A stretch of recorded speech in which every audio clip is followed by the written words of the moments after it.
Good morning. पिछला class में अवतल दर्पण के लिए दर्पण सूत्र प्राप्त करें, यह हमने आपको टॉपिक पढ़ाया था। दर्पण सूत्र 1/v plus 1/u equal to 1/f। ये क्वेश्चन आपको ये भी पूछ सकता है कि दर्पण सूत्र सिद्ध करें या अवतल दर्पण के लिए दर्पण सूत्र प्राप्त करें, तो ये आपका हो जाएगा। लेकिन जो जरूरी बात है कि ये इंटर के एग्जाम में पूछेगा ही नहीं। इंटर के एग्जाम में दर्पण सूत्र पूछेगा ही नहीं आपका, इसीलिए इसका तो समस्या ही नहीं है। यही कुछ लोग का सवाल है कि सर जो फिगर आपने बनाया था क्या उसी फिगर के हिसाब से सिद्ध करेंगे? तो हमने आपको वीडियो में ही बताया था कि 6 केस होते हैं, तो 6 में से एक ऐसा केस है जो थ्योरेटिकल है केवल, लेकिन 5 जो केस है उनमें से 5 में से कोई भी केस लगा करके आप दर्पण सूत्र सिद्ध कर सकते हैं। इसके अलावा एक और सवाल था कि सर उत्तल दर्पण के लिए निकालेंगे तो उत्तल दर्पण के लिए भी निकालिएगा तो यही कंडीशन आएगा, यही सूत्र आएगा। और उत्तल दर्पण में तो प्रतिबिंब के कंडीशन एक ही होता है, आप पढ़े होंगे, याद होगा आपको कि उत्तल दर्पण में प्रतिबिंब की स्थिति एक ही होती है। उत्तल दर्पण में वस्तु कहीं भी रखिएगा, प्रतिबिंब काल्पनिक सीधा छोटा और फोकस के अंदर बनेगा। तो उस फिगर में भी सिद्ध करिएगा तो दर्पण सूत्र आपका यही आएगा। सूत्र सिद्ध करने का तरीका आपका वही रहेगा जो हम आपको पिछला क्लास में बताए थे। अब जो एक जरूरी इंफॉर्मेशन है, बार बार बच्चे हम थोड़ा सा आप लोग भी नहीं समझते, फोन इसलिए नहीं आदमी खोलता है। फोन जैसे ही खोले हैं बार बार एक ही सवाल, सर कोचिंग कब खुलेगा? तो हम बोल रहे हैं कि ऑफिस में आइए, आप लोग मिलिए, लेकिन हमसे कोई मिलने नहीं आ रहा। कोचिंग में 3 दिन 4 दिन से ऑफिस में बैठ रहे हैं, कोई नहीं मिल रहा। जिसको पूछिए कह रहे सर हम गांव पर हैं। तो कल के वीडियो में बात हम बोले थे कि जब तक आप आइएगा नहीं, हमसे मिलिएगा नहीं, हम लोग आपस में, चूंकि गवर्नमेंट का देश है तो है नहीं, तो हम लोग आपस में विचार विमर्श करके कैसे कोचिंग को स्टार्ट करें, नहीं चर्चा कैसे होगी? तो खैर हम देखिए प्रॉब्लम क्या समझिए कोशिश कीजिए। हमारे पास कोचिंग में 52 बेंच है, क्लास में 52 बेंच है, तो हम चाह रहे हैं ना कि एक बैच में 20 बच्चे ही केवल बैठे, एक बैच में 20-20 लड़का ही आए। तो हम सोच रहे हैं कि 12 के जो हमारे यहाँ बैच है तो उसको माने एक तो अल्टरनेट करके बुलाया जाए, और उसके बाद जो है जैसे अभी हमारे यहाँ 6 बैच है तो हम उसको 12 घंटा पढ़ाएं या 10 घंटा पढ़ाएं, तो 10 घंटा हो जाएगा। अल्टरनेट करके पढ़ाएंगे तो 20 बैच हो जाएगा। तो 20 बैच में हम लोग आसानी से डिवाइड कर सकते हैं। तो यदि हम मान लीजिए, आप सोचिए जब आप बिना मिले हमसे आइएगा पढ़ने के लिए और 20 को मेरे यहाँ लड़का हो जाएगा, तो फिर हम आपको भगा देंगे, तो फिर आप हमसे गुस्सा करिएगा, बहस करिएगा, बिना मतलब का बहस करिएगा कि सर पैसा दिए हैं, झगड़ा करिएगा, बेवजह प्रॉब्लम क्रिएट करिएगा। सोच के देखिए, यदि मेरे यहाँ हम 20 को बच्चे को अलाउ करते हैं और आपको पता नहीं कि हमको किस टाइम में आना है, तब जिस मन उस टाइम में घुस जाइएगा तो फिर भीड़ हो जाएगी, तो हम आपको लौटा देंगे ना। तो आप लोग किसी टीचर की समस्या को समझते नहीं है, केवल सर हम गांव पर है, तो गांव पर है तो 12 आने के लिए तो बोला गया, 12 आइए आप लोग। सब जगह तो बोले थे, कल के वीडियो में बोले थे कि 1 महीने के अंदर आपका पूरा आरा का कोचिंग खुल जाएगा। मेरा ही क्या, सबका कोचिंग खुल जाएगा। तो जब कोचिंग खुलेगा तब वहीं आइएगा। तो ये आपकी समस्या है, आप खुद समझिए क्या करना है। पिछला साल ऐसा नहीं हुआ था। पिछला साल हमने एक बार बोला था, सभी बच्चे मिलने आ गए थे, फिर हम लोगों ने आपस में डिसीजन करके स्टार्ट कर दिया था, लेकिन आप लोग मिलने ही नहीं आ रहे। तो खैर 21 तारीख से जिनको आना होगा आइएगा मिलने के लिए, क्योंकि 21 तारीख से हम जो है 10-10, शुरू में हम 10-10 बच्चे ही बढ़ाएंगे, एक बैच में मात्र 10-10 बच्चा। उसके बाद देखेंगे तो फिर 20-20 को बच्चा पढ़ाएंगे। लेकिन सोच रहे होंगे कि 50 को, 100 को, 200 बच्चा पढ़ाए तो नहीं होगा, मात्र हम 10 पढ़ाएंगे, एक बैच में मात्र 10 लड़का पढ़ाएंगे। फिर जब संख्या बढ़ेगी या कुछ दिन चलेगा, 10 दिन 5 दिन चलेगा उससे, फिर उसके बाद 20-20 को बच्चा पढ़ाएंगे। तो ये आप लोग ध्यान रखिएगा। तो 21 तारीख से जिनको आना होगा, टाइम अपना समझ लीजिएगा किस तरह से आना है, पहले आइएगा। हम संख्या ठीक रहेगी तो पढ़ाएंगे भी। मान लीजिए 10 को हो गया तो पढ़ाएंगे, भीड़ ज्यादा हो जाएगी नहीं पढ़ाएंगे, क्योंकि हम एक बैच में 10 को ही पढ़ाएंगे। तो 21 तारीख से जिनको आना होगा घूमते फिरते आइएगा, देख लीजिएगा क्या हो रहा है नहीं हो रहा, अपना समझ लीजिएगा। तो खैर हम आज के इस टॉपिक में पढ़ाने वाले हैं आवर्धन।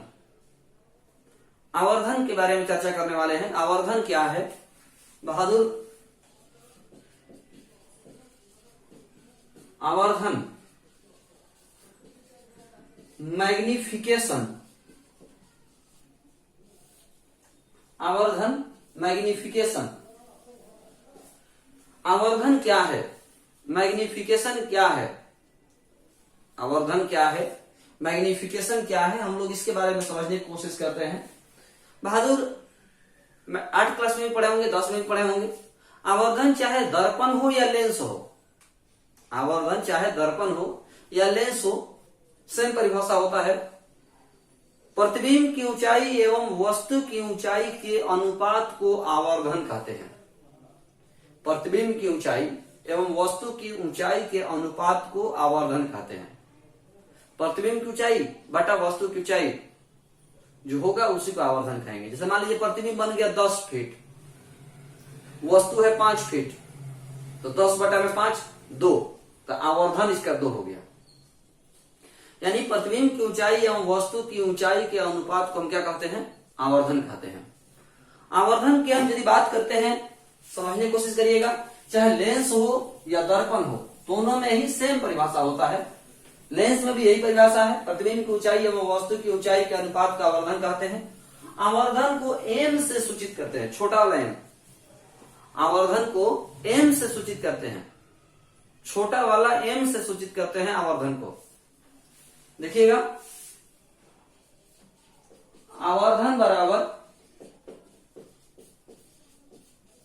प्रतिबिंब की ऊंचाई बटा वस्तु की ऊंचाई।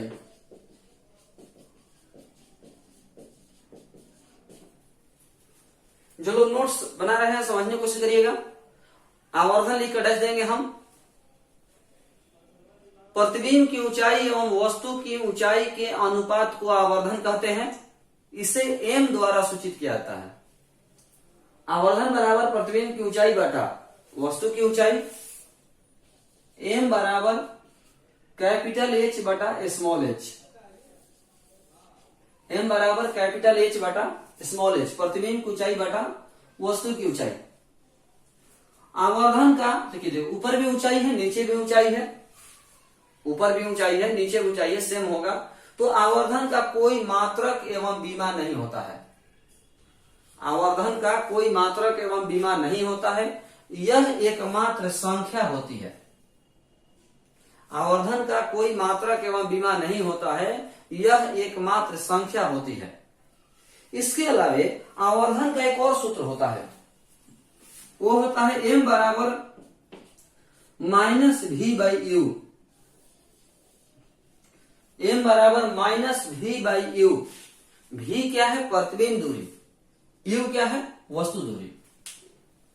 एम बराबर minus we by you, we क्या है, प्रतिबिंब दूरी, और यू क्या है, तो वस्तु दूरी। चाहे वो दर्पण में हो या लेंस में हो, बस यही ध्यान रखिएगा, दर्पण में माइनस होता है और लेंस में माइनस नहीं होता है। एम बराबर माइनस वी बाई यू दर्पण के लिए, और लेंस के लिए एम बराबर प्लस वी बाई यू। तो वी क्या है, प्रतिबिंब दूरी, यू क्या है, वस्तु दूरी। जहां वी बराबर प्रतिबिंब दूरी, यू बराबर वस्तु दूरी। अब फिर से एक बार समझिए, जो लोग नोट्स बना रहे हैं, आवर्धन लिखकर ढस दीजिएगा। प्रतिबिंब की ऊंचाई एवं वस्तु की ऊंचाई के अनुपात को आवर्धन कहते हैं। इसे एम द्वारा सूचित किया जाता है। आवर्धन बराबर प्रतिबिंब की ऊंचाई बटा वस्तु की ऊंचाई, एम बराबर कैपिटल एच बटा स्मॉल एच। इसके अलावा एक और सूत्र होता है, एम बराबर माइनस वी बटा यू, जहां वी क्या है, प्रतिबिंब दूरी, यू क्या है, वस्तु दूरी।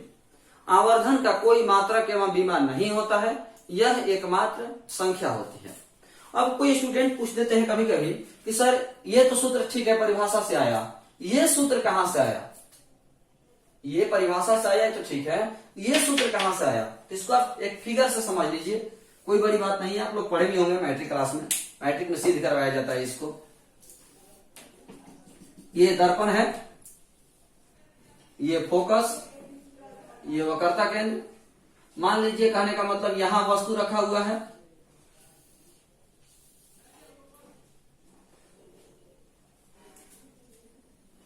दर्पण वस्तु से एक किरण निकला जो सीधा जो है दर्पण पर गया, जो दर्पण पर गया वो फोकस होकर गुजरेगा, और दूसरा जो है सीधा वक्रता केंद्र होकर गुजरेगा, यहां कट गया, मान लीजिए यहां कट गया। इसके अलावा एक और कंडीशन होता है, ये ऐसे फिगर बनेगा। तो ये वाला त्रिभुज दे दीजिए ए बी ओ और ए डैश बी डैश ओ मान लीजिए।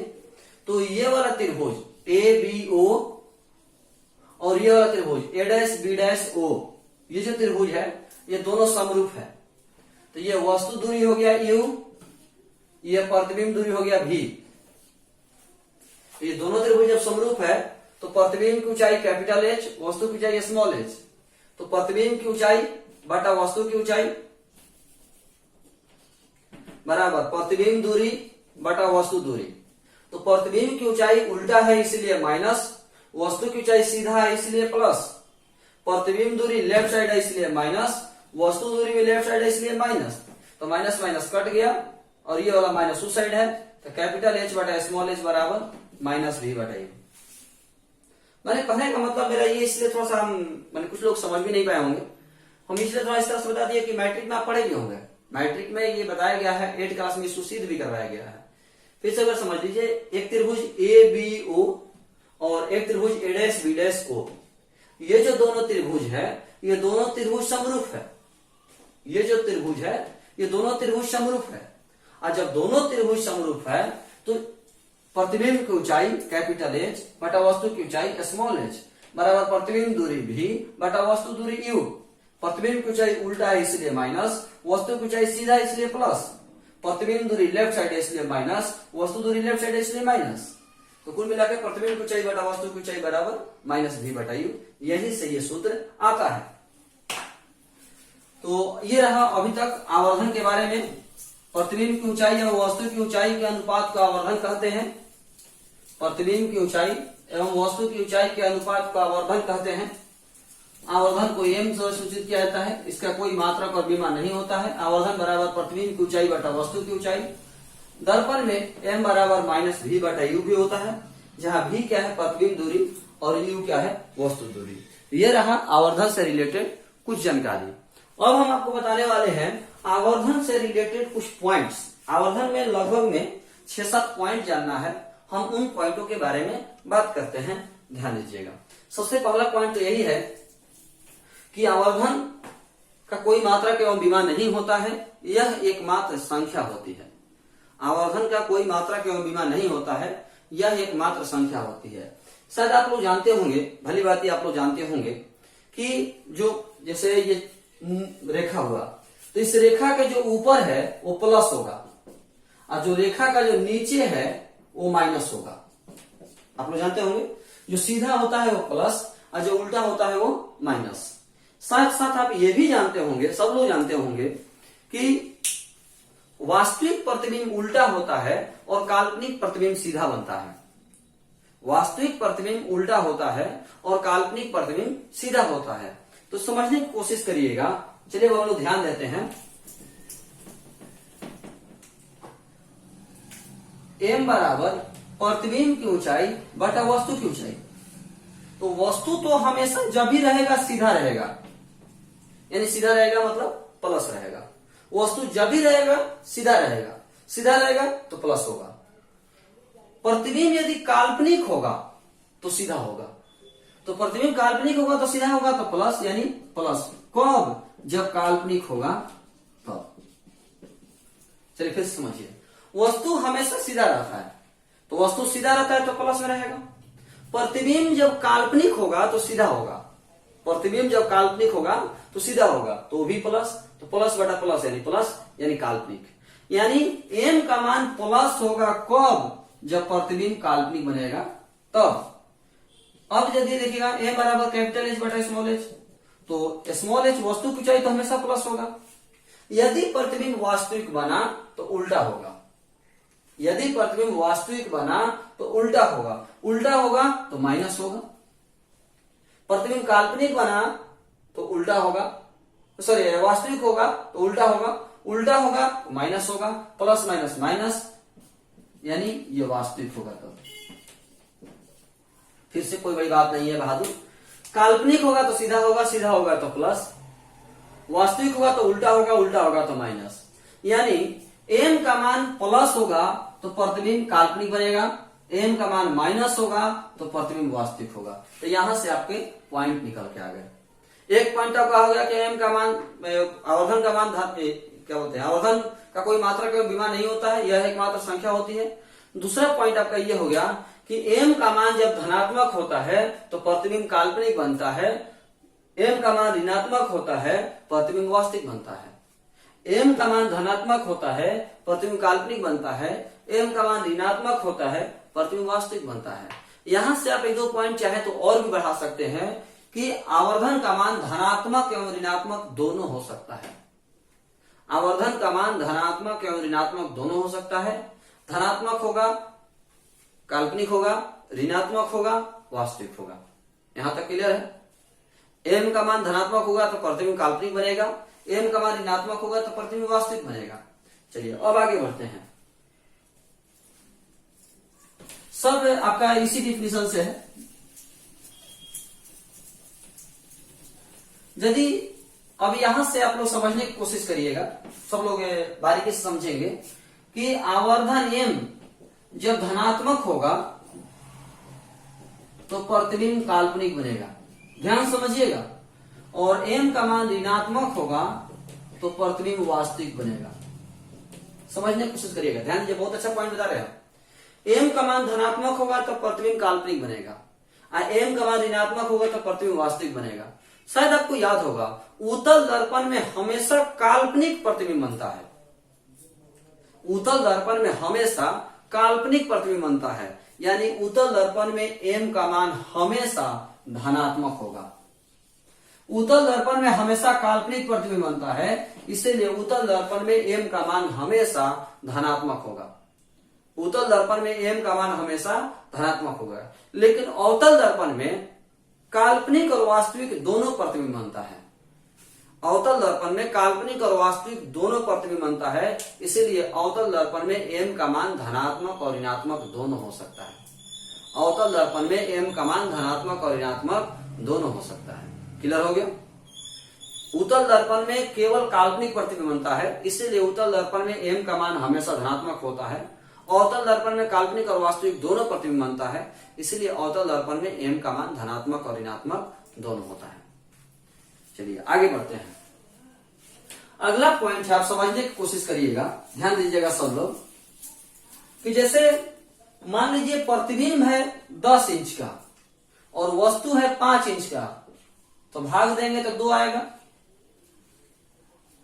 ऊपर वाला बड़ा होगा, नीचे वाला छोटा होगा, तो भाग देंगे तो हमेशा 1 से बड़ा आएगा। मैथ आप लोग पढ़े हो, मैथ के विद्यार्थी आप लोग। ऊपर यदि बड़ा होगा, नीचे यदि छोटा होगा, तो भाग देंगे तो हमेशा 1 से बड़ा होगा। यानी प्रतिबिंब की ऊंचाई ज्यादा हो वस्तु की ऊंचाई से, तो एम का मान हमेशा 1 से बड़ा होगा। यहां से एक पॉइंट निकला, एम का मान जब 1 से बड़ा हो तो प्रतिबिंब वस्तु से बड़ा होता है। एम का मान 1 से बड़ा हो तो प्रतिबिंब वस्तु से बड़ा होता है, बड़ा बनता है। अब यदि मान लीजिए ऊपर में छोटा हो, ऊपर में छोटा हो और नीचे में बड़ा हो, यानी वस्तु बड़ा हो प्रतिबिंब से, तो भाग देंगे तो 1 से छोटा आएगा, 1 से छोटा आएगा। तो हम ऐसा भी कह सकते हैं कि प्रतिबिंब वस्तु से छोटा हो तो एम का मान 1 से छोटा होता है, या कहें कि एम जब 1 से छोटा होता है तो प्रतिबिंब वस्तु से छोटा बनता है। एम का मान 1 से बड़ा हो तो प्रतिबिंब वस्तु से बड़ा बनता है। एम का मान 1 से छोटा हो तो प्रतिबिंब वस्तु से छोटा बनता है, हम ऐसा कह सकते हैं। इसके बाद अगला पॉइंट समझिएगा, ऊपर भी 10 नीचे भी 10, कट गया 1, यानी एम का मान जब 1 हो तो प्रतिबिंब की ऊंचाई और वस्तु की ऊंचाई दोनों बराबर होती है। एम का मान यदि 1 होगा तो प्रतिबिंब की ऊंचाई और वस्तु की ऊंचाई दोनों क्या होगी? बराबर होगी। याद कीजिए समतल दर्पण में हम बताए थे कि समतल दर्पण में प्रतिबिंब की ऊंचाई वस्तु की ऊंचाई के बराबर होती है, और उसमें बताए भी थे हम कि आवर्धन 1 होता है। तो समतल दर्पण में प्रतिबिंब की ऊंचाई वस्तु की ऊंचाई के बराबर होती है, इसीलिए उसका आवर्धन 1 होता है। इसके अलावा आपको यह भी बताए थे, याद होगा, कि समतल दर्पण में आवर्धन धनात्मक होता है।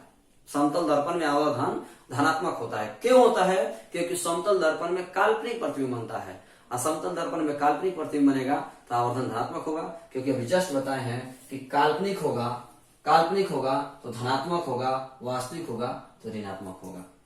तो अभी तक जो हमने आपको बताया वो क्या क्या बताया समझिएगा। जो पॉइंट्स की बात करें हम, आवर्धन का कोई मात्रक एवं विमा नहीं होता है, यह एकमात्र संख्या होती है। आवर्धन का मान जब ऋणात्मक हो प्रतिबिंब वास्तविक बनता है, आवर्धन जब धनात्मक हो प्रतिबिंब काल्पनिक बनता है। उत्तल दर्पण में आवर्धन का मान हमेशा धनात्मक होता है, अवतल दर्पण में आवर्धन का मान धनात्मक एवं ऋणात्मक दोनों होता है। एम का मान जब 1 से बड़ा हो तो प्रतिबिंब वस्तु से बड़ा बनता है, एम का मान 1 से छोटा हो तो प्रतिबिंब वस्तु से छोटा बनता है, एम का मान 1 हो तो प्रतिबिंब वस्तु के बराबर बनता है। इसके अलावे 2-3 पॉइंट और रह गए हैं, हम उन पॉइंट की चर्चा करते हैं, वो ध्यान दीजिएगा। अब एक दो सूत्र है, वो दोनों सूत्र की हम चर्चा कर लेते हैं। इसी दोनों सूत्र के साथ ही हमारा आवर्धन समाप्त हो जाएगा। अगले क्लास में जो है हम प्रकाश के अपवर्तन, अभी तक हम परावर्तन पढ़ रहे थे केवल, लेकिन अब हम लोग जानेंगे प्रकाश के अपवर्तन के बारे में, तो वो हम अगले वीडियो में जानेंगे। अभी हम थोड़ा सा देखते हैं आवर्धन से रिलेटेड 1-2 पॉइंट। पहला पॉइंट है दर्पण सूत्र से 1/v plus 1/u equal to 1/f आप जानते होंगे। 1/v plus 1/u equal to 1/f। दोनों तरफ v से गुना करने पर,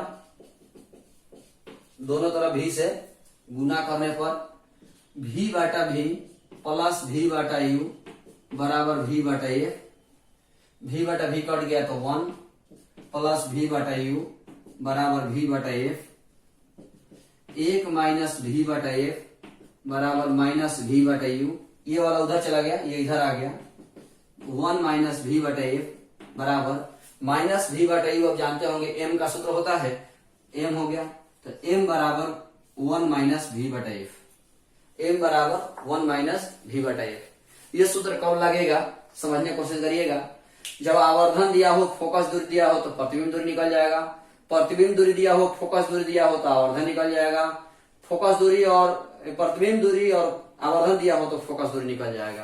क्वेश्चन पूछ सकता है कि किसी दर्पण की फोकस दूरी क्या होगी कि दर्पण से 15 सेंटीमीटर दूरी पर 2 गुना बड़ा प्रतिबिंब बने।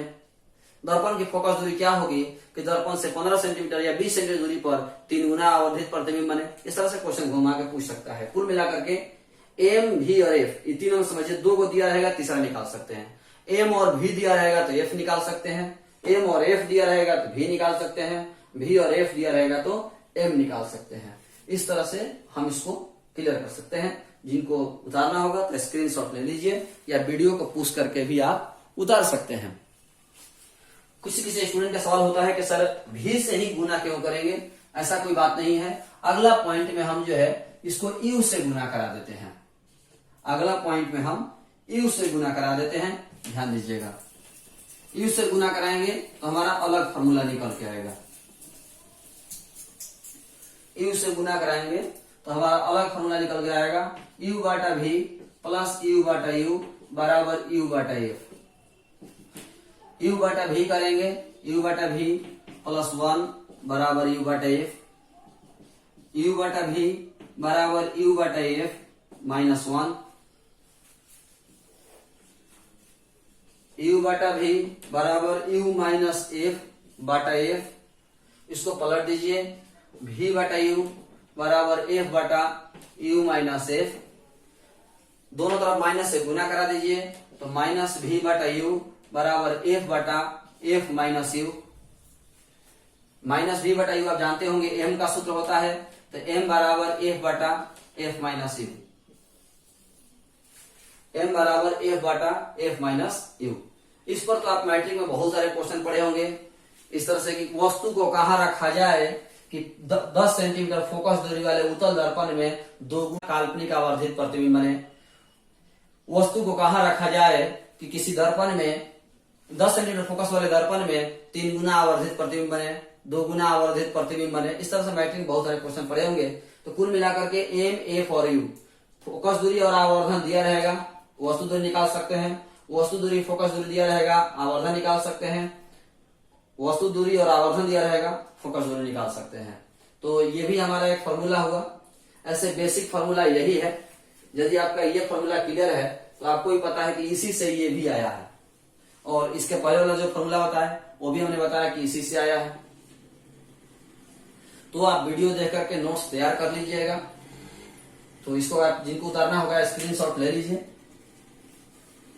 अब सब लोग फिर से, जैसा कि हमने बताया भी कि 21 तारीख से हम सोच रहे हैं कि क्लास कुछ पढ़ाना स्टार्ट करें, लेकिन फिर से वही बात, एक बैच में मात्र 10 बच्चे को ही बुलाएंगे। हमारे यहाँ 52 बेंच है, तो उसमें हम 10-10 बच्चे को ही बताएंगे। अब इसको भी क्लास मत कहिए, क्योंकि वीडियो भी डालेंगे, वीडियो भी डालते चलते रहेगा।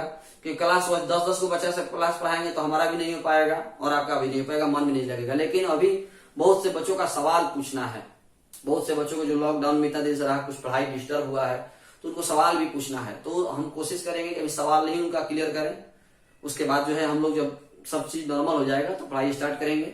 लेकिन आप लोग आरा आना शुरू कर दीजिए, सब लोग आरा आ जाइए। 11th में बहुत सारे बच्चे पूछ रहे हैं कि 11th का एडमिशन कब स्टार्ट होगा। तो 11th का भी जब मैंने आज कह सकते हैं कि 11th का जब आदेश, ये गवर्नमेंट का आदेश आ जाएगा तो 11th का बैच स्टार्ट होगा, या जब आराम सब कोचिंग खुल जाएंगे तब 11th का भी, क्योंकि अभी हमारा 12 का फोकस है। क्योंकि हम 11th का खोल देंगे तो मेरे पास समय कम हो जाएगा अभी। तो अभी हम 12 का पढ़ाएंगे, अल्टरनेट करके 3-3 दिन ही क्लास चलेगा। 3 दिन दूसरे बच्चे पूछने आएंगे, 3 दिन दूसरे को आएंगे। ठीक है, तो आज की इस वीडियो में इतना ही। धन्यवाद।